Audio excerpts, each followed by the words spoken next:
Hello YouTube, this is Reno Dan.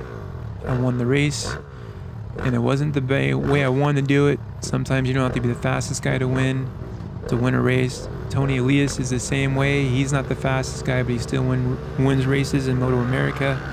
Josh Herron and Cameron Bobier is much faster than Tony Elias, but he's just good at what he does, and he made a plan and he sticks to it. And that's what I did.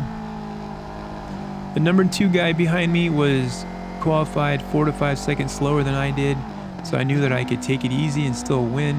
This track had about 8 to 10 accidents that race weekend, and my bike, the way it's set up, if I go down, it's done. It's probably a $400 or $500 fix of some parts. It's never cheap, and it wasn't worth going out and racing crazy if I knew that I could just run at a different pace to win. And winning was more important to me than my ego. Now, after the fact, it was very emotional and I didn't feel very good about it because I hate being lapped. That guy right there just lapped me.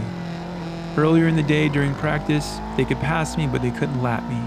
And I went so much slower in the race, I got lapped 3 times.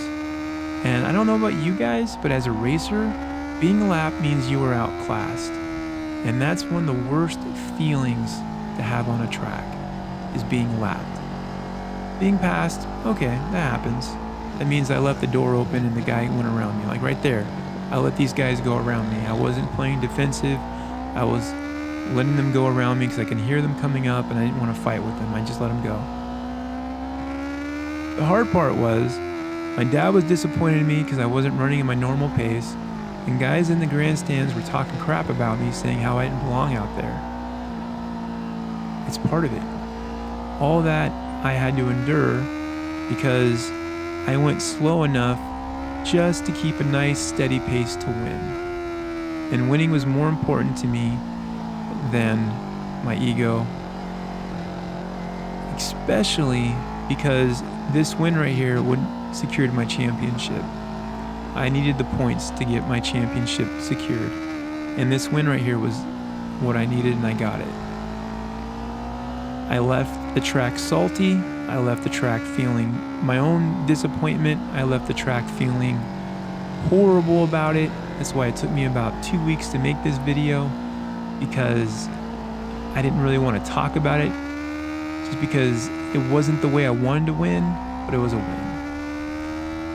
And looking at it from a 42-year-old man versus a younger person who would have just went out there and tried to show off, and all these guys out here just blowing past me like, oh, not today, and go out there and try to show them how good I am. I actually endured and had to beat back my ego during the race. I could just feel the urge of just getting on the throttle and jeopardizing everything. Now, if I had a head camera, you would have seen me. I kept looking back behind me to see where the second place guy was. And for sure, he was back there. And once I knew he was back there, I knew I could just take it easy, and I did. I did just enough to win. Now, I know some of you guys are going to say, well, that's not cool or whatever. But realistically, it was a decision I made from qualifier, where I had Dad look at the board and tell me how much slower the second place guy was, because I already lapped the second place guy in practice. So I know he was slower than me. So I had to make sure how much slower. And then from there, I calculated how much slower I can ride to just get the job done. And I did. Oddly enough, 2 weeks prior, I was wondering, is my ego out of control? Now, I've been trying to work on getting my ego slain and killed for a long time. And ego for me isn't good, because once you think that there's nothing more to learn, you stop learning.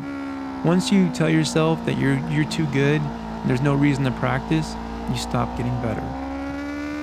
And I was wondering about if my ego was getting too big for me, right? If it was going to stop my growth. And this race right here answered my question.